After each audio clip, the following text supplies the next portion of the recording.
ખોદાયેલું વડોદરા, વિકાસ કે બજેટનો ખેલ? ચૂંટણી નજીક આવતા જ શહેરમાં અચાનક રોડ, ડ્રેનેજ, પાણી લાઇન, ગેસ પાઇપલાઇન, કેબલ અને સ્માર્ટ સિટી નામે કામોની બારખરેય શરૂ થઈ ગઈ છે. શહેરના અનેક વિસ્તારોમાં એક જ રસ્તો વારંવાર ખોદાઈ રહ્યો છે. નાગરિકોનો સીધો સવાલ છે, શું આ વિકાસ છે કે 5 વર્ષ પૂર્ણ થવાના પહેલા બજેટ એડજસ્ટ કરવાની હડબડી? મુખ્ય અને આંતરિક રસ્તાઓ સતત ખોદકામ હેઠળ છે.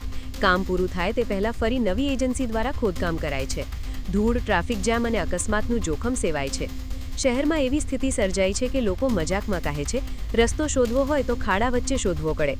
આજથી લગભગ 15 વર્ષ પહેલાંનું વડોદરા સુવ્યવસ્થિત રોડ, સાફ-સુથરી સોસાયટીઓ, સંસ્કારી વાતાવરણ અને ઔદ્યોગિક પ્રગતિ માટે ઓળખાતું હતું. શહેરનું ગૌરવભર્યો ઇતિહાસ અને સાંસ્કૃતિક ઓળખ હતી. વિકાસ કામો યોજના પ્રમાણે થતા અને વારંવાર ખોદકામ જેવી પરિસ્થિતિ ભાગ્યે જ જોવા મળતી. નાગરિકો: ચૂંટણી પૂર્વે તાબડતોબ ટેન્ડર પાસ, બજેટ પૂર્ણ કરવા માટે કામોની હડબડી, દેખાવના વિકાસ પ્રોજેક્ટ એક જ કામ માટે વારંવાર ખર્ચ કરતા હોવાની ચર્ચા કરી રહ્યા છે. જો આક્ષેપોમાં સત્ય હોય તો તે ગંભીર પ્રશાસકીય બેદરકારી ગણાય. નાગરિકોનો પ્રશ્ન છે કે શું કામોની સમયસીમા નક્કી છે? ગુણવત્તા ચકાસણી કોણ કરે છે? એક જ રસ્તો વારંવાર કેમ ખોદાય છે? ટેક્સનો પૈસો ક્યાં અને કેવી રીતે વપરાય છે? વડોદરા આજે વિકાસના નામે ખાડાઓમાં ગરકાવ દેખાઈ રહ્યું છે.